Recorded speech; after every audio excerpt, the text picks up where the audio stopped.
Muy buenas a todos y bienvenidos de nuevo al canal de Experimentando y Aprendiendo. Hoy les voy a traer un vídeo con la Raspberry Pi, que hacía mucho que no subíamos uno. En este caso vamos a tratar de aprender a manejar un sensor, de comunicarnos con un sensor de temperatura y humedad. En este caso se trata del sensor DHT11. Antes que nada, tengo aquí ya unas cosillas preparadas para tratar de no enrollarme mucho, porque yo me suelo enrollar y voy a ver si mejoro ahora. Entonces, antes que nada voy a enseñaros un ejemplo de lo que vamos a ver. Vamos a dividir el vídeo en dos niveles, por así decirlo. Una en la que realmente vamos a trabajar con unas librerías que te hacen casi todo y en Python, que es siempre más fácil de programar. Y luego la otra parte donde vamos a destripar realmente lo que es el cómo funciona por detrás el sensor, la comunicación con el sensor. Y vamos a programar en C una funcioncilla que se va a encargar de comunicarse con el sensor y darte los datos si es que acaso ha leído bien las cosas. Pues dicho esto, vamos a comenzar. Como veréis aquí, tengo ya preparada y montada la Raspberry Pi. Ahora os enseñaré el circuito que he construido. Y antes que nada vamos a ver los dos ejemplos que vamos a crear, ¿no? Más que crear, ya están creados, los voy a revisar por encima y a enseñar un poco qué hace cada cosa, etcétera. Vamos a ver también el datasheet del sensor y las diferencias entre los dos DHT11 que existen ahora mismo y que vais a ver que realmente es igual. Dicho esto, este es el programita que está escrito en Python, que yo le doy a Enter y me va a actualizar cada cierto tiempo la información del sensor, a ver si me lo empieza a coger. Y efectivamente no me lo empieza a coger. Ahora mismo tengo el circuito cerrado, voy a activarlo, voy a ponerlo a corriente, ahí está, tengo una luz que me avisa simplemente que está conectado. Y dicho esto, vamos a ver un ejemplo con el código en Python que vamos a ver en posterior, lo que viene a ser el cómo lee Python las cosas y cómo te lo muestra, que realmente eso lo programamos nosotros, y luego pues el mismo ejemplo pero en C, que va a ser un código un poco más revisado. Vale, aquí tengo el ejemplo con Python, a ver si carga. Ahí está.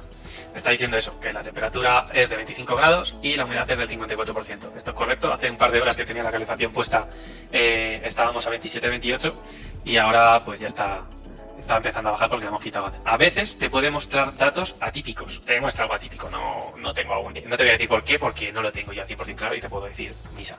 Pero vamos, que por lo general te va a mostrar el dato bueno. Lo que pasa es que los sensores a veces tienen errores, en los propios cálculos, las propias lecturas, la comunicación con el sensor te puede dar fallos, sobre todo porque Linux no está preparado para comunicarte de la manera explícita que tiene el sensor. Entonces tú vas a respetar los márgenes de tiempo, de comunicación, etcétera, pero Linux no tiene forma de saber si realmente está leyendo en el momento que tiene que leer, etcétera. Por lo tanto, a veces puede darse que interprete mal la lectura. Vale, ya os he mostrado el ejemplo con la RPi, ahora vamos a mostrar el ejemplo escrito en C. sudo.barra ejemplo /c, que viene a ser más de lo mismo. Ahora sí.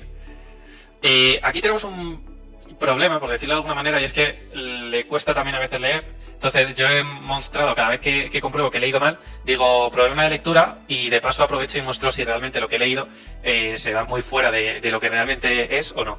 Si os dais cuenta, en C pues me está mostrando unos datos muy similares al programa en Python. Lo único que en C estamos siendo más precisos y estamos mostrando con mayor precisión la temperatura. Vale, pues dicho esto, vamos a empezar. Los sensores que os estoy comentando, el sensor que os estoy comentando puede tener, o lo podéis haber comprado de dos formas. Puede ser este o este. En ambos casos sigue siendo el mismo sensor, solo que este te viene con una resistencia ya incorporada, que aún así yo le he metido en el circuito y me sigue funcionando bien. Y tienes 3 pines. Aquí tienes 4 pines y no tiene la resistencia esta detrás que ya te controla todos los temas. Vamos a enseñaros ambos casos, aunque realmente no discrepan mucho. Antes que nada, como estás viendo aquí en esta imagen, el primer pin, para el caso del sensor de esta forma, no tiene por qué ser así. Por ejemplo, mi sensor, que ahora mismo no lo voy a sacar, me muestra aquí en el dibujito de ayuda, me dice que este pin es creo que era, el positivo, este es el negativo y este es el de señal. Fijaos si en la plaquita te dice cuál es cuál. En todo caso, ya os digo, si lo compráis en esta forma, lo más seguro es que os lo podáis comprar de 1000 maneras diferentes. No tenéis por qué preocuparos, porque con que sepáis cuál es cuál aquí. Lo demás lo vais a saber solucionar a medida que os vaya enseñando el vídeo. Bueno, en este, sin embargo, pues nos encontramos que el tercer pin nunca se va a usar, siempre que miremos el sensor por esta cara. Esta es un pin muerto, ahora mismo ni siquiera sé si realmente tiene una utilidad, pero nosotros no lo vamos a usar y por lo general no se usa. Tenemos aquí el positivo, aquí el negativo, aquí el de señal. En mi caso, realmente tengo esto, pero sin este pin, con esta forma. Ahora, la construcción o el montaje con la Raspberry Pi. Bueno, pues nosotros vamos a construir el sensor tal como lo tenéis aquí. Yo ahora mismo he montado mi sensor, mi protoboard, mi Raspberry Pi, etcétera, tal como lo estáis viendo en esta imagen. Es decir, estamos utilizando, bueno, exactamente igual no. Es decir, yo estoy utilizando la entrada de 3,3 voltios, no la de 5. En teoría da igual. Funciona, en las especificaciones del sensor te dice que funciona entre 3 y 5 voltios. No sé si va a mejorar la precisión darle más corriente, pero vamos, que cualquiera de las dos entradas de la GPIO te va a funcionar. Ojo, este esquema es el de la Raspberry Pi 3 Model B, que es precisamente la mía. Si tenéis otra versión de la Raspberry Pi, podéis escribir aquí GPIO, creo que era... No, creo que era... Podéis escribir... Había otro comando que era más útil, que lo estuve utilizando ayer, pero ahora no me acuerdo, pero podéis escribir comandos como pinout. Y aquí os va a decir que tenéis en cada toma de vuestra Raspberry Pi, vuestra GPIO de vuestra Raspberry Pi. En mi caso es la Pi Model 3 y tal. Y aquí tengo que mi pin número 1 es la entrada de 3,3 voltios, mi pin número 2 es la de 5 voltios y mi pin número 7, que es el que estamos utilizando para leer y escribir con el sensor, para comunicarnos con el sensor, es la GPIO 4. ¿Vale? Entonces, nosotros vamos a utilizar ahora mismo esta entrada, en mi caso, aunque podéis utilizar la de 5 voltios, porque el sensor funciona con ambos voltajes, la GPIO 4, es decir, el pin número 7, y la toma tierra estamos utilizando, por cambiar respecto a este diseño, estamos utilizando esta toma tierra. En el diseño estamos mostrando esta. Ya os digo que da igual, podéis ser fieles a este diseño para no tener ningún problema. Pero bueno, si aprendéis a interpretar esto, aparte de esto, o sea, aparte de calcar esto, pues vais a poder poco a poco ser más independientes. Vale, siguiente. Bueno, como podéis ver, tengo dos veces la misma imagen, que en realidad no es así. Os he mentido. Yo estoy utilizando una resistencia de, creo que esto eran 10K ohmios. Dadme un segundo. Eso es. Yo estoy utilizando una resistencia de 10K ohmios. Sin embargo, ¿por qué? En este diseño por lo menos está mostrando así, porque tenemos el sensor a pelo. Sin embargo, como os he comentado antes, el otro sensor, el que te viene un poquito más evolucionado, ya te viene con la resistencia aquí incorporado. Por lo tanto, en este diseño veis que estamos obviando la resistencia. Sin embargo, es lo mismo que lo que hemos visto antes. Simplemente que la resistencia te viene ya incorporado en el propio sensor. Aquí la estamos metiendo en el este. Podéis hacer la prueba si tenéis esa resistencia y utilizarla primero en la protoboard, y si funciona mejor. Yo ahora mismo de electrónica a nivel físico ya cada vez controlo menos. Yo me centro más en la lógica y la programación, que en estas cosas un poco más físicas. Pero yo ante la duda vamos a ir a lo más seguro, ¿no? Que es que no se fundan los circuitos. Vale, vamos a lo siguiente y vamos a ver la prueba en Python, lo que viene a ser su código. Y además vamos a comentar qué dependencias, qué librerías externas he utilizado, y si me da tiempo, pues os digo un poco por encima cómo podéis bajarosla. Vale, como podéis ver, bueno, esperad un momento, porque este programa me oculta ahí la primera línea.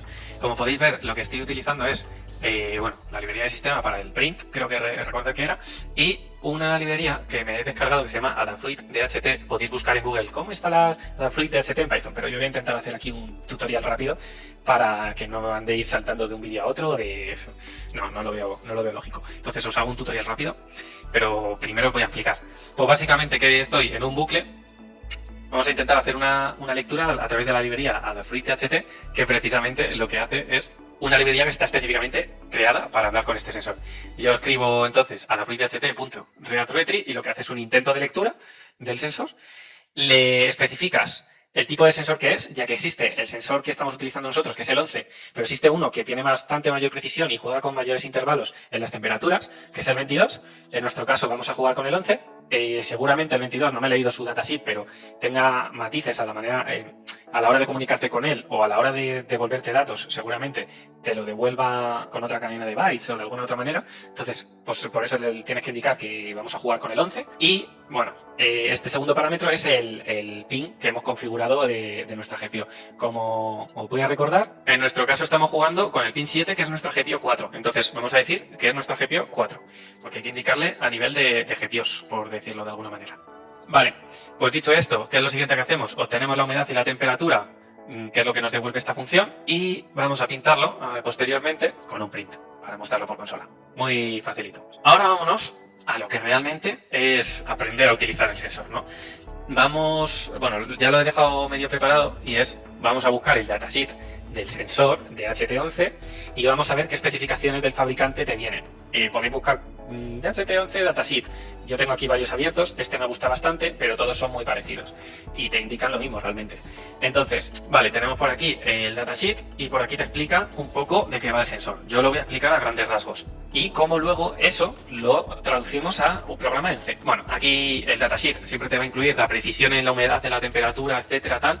Te va a incluir un poco las especificaciones del sensor, ¿no? Pues este sensor mide entre 0 y 50 grados y además tiene una precisión en temperatura del 2%. Me lo estoy inventando, pero vamos, que te viene todo aquí. Pues esta información te viene bien saberla de cara a según para qué quieras utilizar el sensor. Si necesitas datos más precisos, este sensor no te va a servir porque no tiene nada de precisión.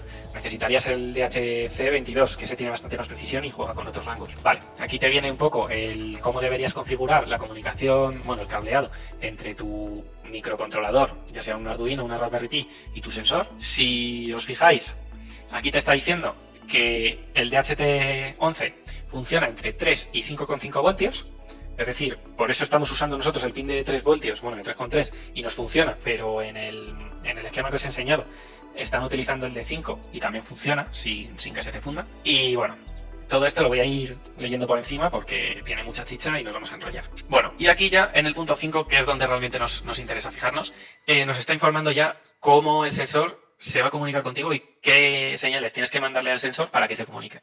Así un poco por encima, tenemos dos fases o tres, ¿vale? Que sería una activación del sensor diciendo yo como microcontrolador, oye, quiero que me envíes información de lo que tengas recopilado en el sensor, vamos, quiero que me digas la temperatura y la humedad. Entonces yo le mando aquí una señal, el sensor me va a decir, vale, me preparo y toma, te empiezo a mandar datos, por decírtelo de alguna manera. Y luego ya coge, me envía los datos y yo ya pues los leo. En esta fase yo tengo que estar leyendo, en esta fase yo tengo que estar escribiendo en el pin.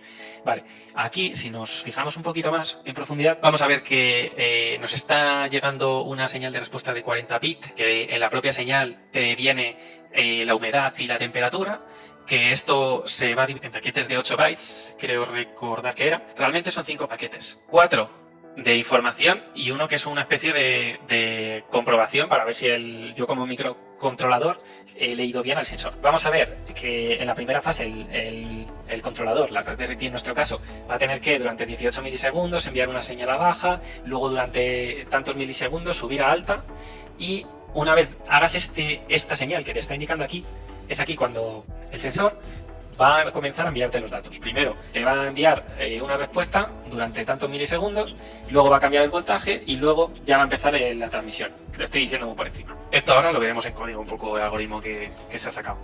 Vale, en la figura 5.3 vemos cómo el sensor te va a enviar los datos. Es decir, una vez empieza a enviarte los datos, lo que hace es que te voy a transmitir un bit de dato. ¿Cómo? Mandándote una señal de esta manera. Luego dice, si te quiere mandar un 0, durante los 26 a 28 microsegundos, te va a mandar una señal en positivo, pero durante 26-28 microsegundos. Y luego va a volver a bajar para empezar a mandarte la siguiente. Si te quiere mandar un 1, lo que va a hacer es, pues como estábamos mirando arriba, voy a ponerme abajo y me voy a subir a 1, pero en vez de durante 25 microsegundos, te lo voy a enviar durante 70 microsegundos. Y luego ya me vuelvo a bajar para enviarte el siguiente. Es decir, según el tiempo que esté a 1, el sensor, ese bit va a ser un 0 o un 1, ¿vale? Creo que lo he explicado bien. Y bueno, así lo hacemos sucesivamente durante los 40 bits que recibo. Y de esta manera, pues he recibido 40 bits a pelo. No. Ahora vamos a ver qué significa cada bit para transformarlo a temperatura. Y vámonos a otro datasheet, que creo que me parece que lo explicaba mejor esa parte. Mira, aquí está, la lectura de los datos. Vamos a recibir los 8 primeros bits que recibamos, van a ser la parte entera de nuestra humedad. Los 8 siguientes bits va a ser la parte decimal de nuestra humedad, ¿vale? Esto es en porcentaje, sobre 100%. Luego, lo siguiente que vamos a recibir son los 8 siguientes bits, es la parte entera de nuestra temperatura en grados Celsius. Y los siguientes 8 bits es la parte decimal de nuestra temperatura en grados Celsius. Los últimos 8 paquetes que vamos a recibir es una suma de comprobación de los anteriores. Es decir, si yo aquí recibo un 1,00001 no sé qué, es porque haciendo la suma de esto más esto más esto más esto, deberíamos tener esto por aquí. Explicado malamente lo del checksum, pero por aquí... Aquí está. Te dice exactamente cómo funciona el tema del checksum. Vale, vamos a cerrar esto y nos vamos ya con el programita complejo. Este programa os lo facilitaré por Git. Venga, sí, por Git. Os lo facilitaré por Git a través de un link en la descripción, ¿vale? Bueno, ambos programas, para que no tengáis que andar copiándolo a pelo. Para que podáis ahora centraros en verlo y luego copiar y pegar y hacer las modificaciones que queráis. El programa no está hecho para que sea óptimo y lo mejor del mundo. Está hecho para que pueda leer el sensor. Es más, bueno, como estáis viendo, vamos a ir rápido a la línea por acá. Nos hemos definido una constante que son los timings, los ticks que estamos leyendo del datasheet. No me voy a volver al datasheet, vamos a intentar mirarlo por encima, tratando de recordarme la mente lo que hemos explicado hace nada. Aquí configuro el pin que estamos leyendo. Aquí lo estamos, como estamos trabajando con WinPi, no estamos diciendo quiero usar el GPIO 4. Aquí directamente digo que quiero usar el pin 7. ¿Vale? Tiene diferentes maneras de tratar el pin que quieres utilizar, ¿vale? Pero es el GPIO 4, el pin 7, que os hemos enseñado al principio. Vale, lo siguiente, estamos definiendo una variable global. Cuidado que es una variable global, que eso normalmente está prohibido, pero bueno, para este ejemplo lo hemos dejado así. Esta variable lo que va a hacer es, bueno, lo que tenemos aquí es un array de enteros. Cada posición del array va a ser cada byte de nuestro conjunto de paquetes que acabamos de ver del datasheet. Es decir, esto va a ser la humedad en la parte entera de la humedad, esto va a ser la parte decimal de la humedad, esto va a ser la parte entera de la temperatura, esto la parte decimal de la temperatura y esto va a ser nuestro checksum, ¿vale? Vale, bueno, aquí tenemos iniciación de unas variables que no voy a aplicar, inicialización de los datos que os he comentado. Entonces, ¿qué es lo primero que tenemos que hacer? Vamos a definir primero el pin como salida para yo como microcontrolador activar el sensor. Y entonces lo defino como salida, lo pongo como en posición alta. Pero esto lo he hecho yo porque en el datasheet te dicen algo como una vez se pone a 0, se tiene que aguantar 18 microsegundos. Entonces, para que se ponga a 0, tiene que venir de alto. Entonces, lo pongo en alto 20 milisegundos y luego lo pongo 18 milisegundos a 0, que es como define el datasheet. Tras esos 18 milisegundos, lo pongo 40 microsegundos a alto. Entonces, de esta manera activamos el sensor.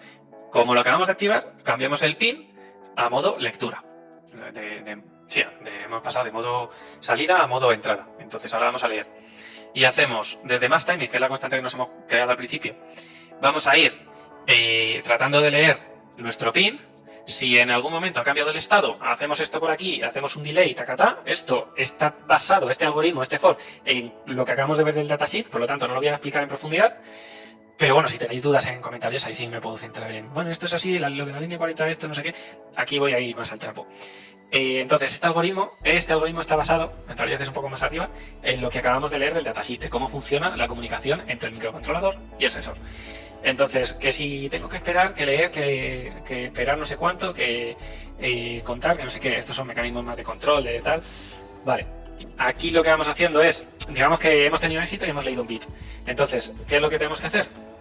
Para cada posición que estamos leyendo de nuestro array, le vamos a ir metiendo, le vamos a ir desplazando, porque estamos haciendo desplazamiento igual, un 1. Es decir, lo que había, le vamos metiendo a nuestro entero.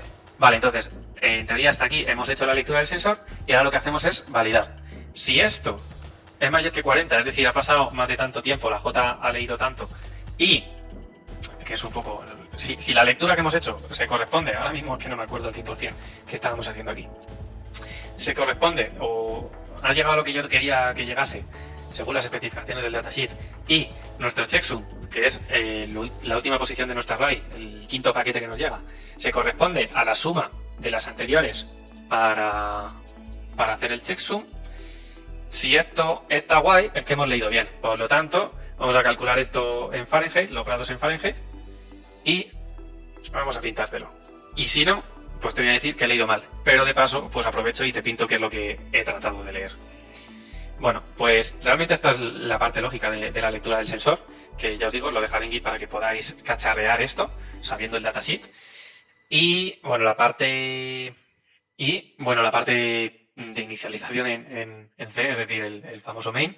Aquí estamos diciendo, activamos el WinIP y ya está. Y nos ponemos a leer los datos del sensor y esperamos 2 segundos cada vez que leemos, porque el sensor no te puede ofrecer constantemente datos. Hay que dejarle, digamos, reposar para la siguiente activación. De hecho, si esto lo cambiamos a 500 milisegundos o cosas así, vamos a ver que de cada 5 intentos te va a mostrar un dato bien. Y las otras veces esto no se va a corresponder o el checksum no se va a corresponder, es decir, no vamos a estar leyendo bien los valores. Última cosa que se me olvidaba decir. Para el tema del Adafruit en Python, lo he dejado al final, pero no se me ha olvidado. Pues lo que hay que hacer es, para empezar, si no tenéis Git instalado en la Raspberry Pi, bueno, pues hay que escribir sudo apt-get install git core. Yo ya lo tengo instalado, ¿vale? Y os instaláis Git en la Raspberry Pi. Vale, ¿por qué? Porque nos vamos a clonar la librería correspondiente de Python. Entiendo que todo el mundo tiene Python por defecto instalado en la Raspberry Pi con Raspbian porque te viene por defecto con Raspbian, entonces no debería haber problema. Lo siguiente, una vez tenemos instalado Git, hacemos un git clone de la dirección https // esto también lo trataré de poner en la descripción, github.com adafruit python tht. Por cierto, una cosa antes de nada, .git. Una cosa antes que nada, Adafruit no está solo especializado o no es una librería únicamente para comunicarte con DHT, o sea, con el sensor este de DHT. Está también hecho para comunicarte con muchos otros componentes electrónicos, por lo tanto, os animo a que investiguéis sobre esta librería de Python, que a lo mejor os puede resultar muy útil para otros sensores que tengáis, otro tipo de componentes. Seguramente os complique muy poco la vida, porque como acabáis de ver, este código me ocupa pues unas 100 líneas casi, y el de Python es que te ocupa 4 líneas contadas. ¿Por qué? Porque ya te viene la funcioncita hecha, que es lo que más pesa. Vale, entonces hacemos el clon. Y una vez clonamos eso, ¿vale? Vamos a suponer que lo tenemos en la carpeta... Vale, aquí está. Yo lo tengo en Adafruit Python DHT, que es donde me dice el git clone. Si me voy a Adafruit ls... vale, pues estando aquí en esta carpeta, lo siguiente que tendríamos que hacer es decir, vamos a posicionarnos en la carpeta que nos acabamos de bajar de Git y vamos a escribir, ¿cómo era esto? Bueno, espera, vamos a borrar esto. Y vamos a escribir sudo python setup.py install. Esto nos va a permitir instalar la librería que nos acabamos de bajar de Git en nuestro Python. Una última cosa, si por lo que sea os da fallo este último comando, es porque a lo mejor no tenéis Python instalado. Bueno, pues antes de hacer este último comando tendríamos que hacer un sudo apt-get install build essential Python dev. De esta manera te descargas el core de Python para desarrolladores y ya está, porque sería el problema que os puede saltar al tratar de instalar la librería que se habéis bajado de Git, que resulte que no tengáis Python, pues ese sería el comando que tenéis que usar previo para instalaros Python.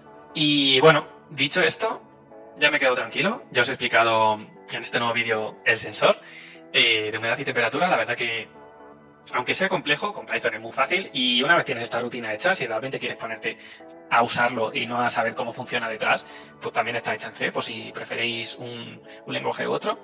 Y espero que os sirva, que os haya servido tanto de entretenimiento como de aprendizaje, como de... no sé por qué motivo ahora venía este vídeo, pero que el motivo para el que hayas venido a este vídeo te lo haya logrado resolver. Vale, y dicho esto, pues nada más, que me despido. Muchas gracias por vernos. Agradecería un montón vuestro like, la suscripción, sobre todo porque tengo intención de subir muchos más vídeos con más sensores de la Raspberry Pi. Es más, yo por aquí tengo muchos sensores sin estrenar en esta bolsa y este es el primero que estreno de esta bolsa. Pero es que tenemos sensores de comunicación, sensores de infrarrojos, de no sé qué, hay muchos sensores. Yo voy a ir aprendiendo cómo usar cada uno y trataré de ir subiendo vídeos a medida que aprenda a usarlos para compartirlo con vosotros y haceros la vida más fácil. Así que dicho esto, muchas gracias, me despido y hasta la próxima. ¿Por qué a ti no te deslumbra? No sé esto yo, Pepe, pero... Ya basta con la...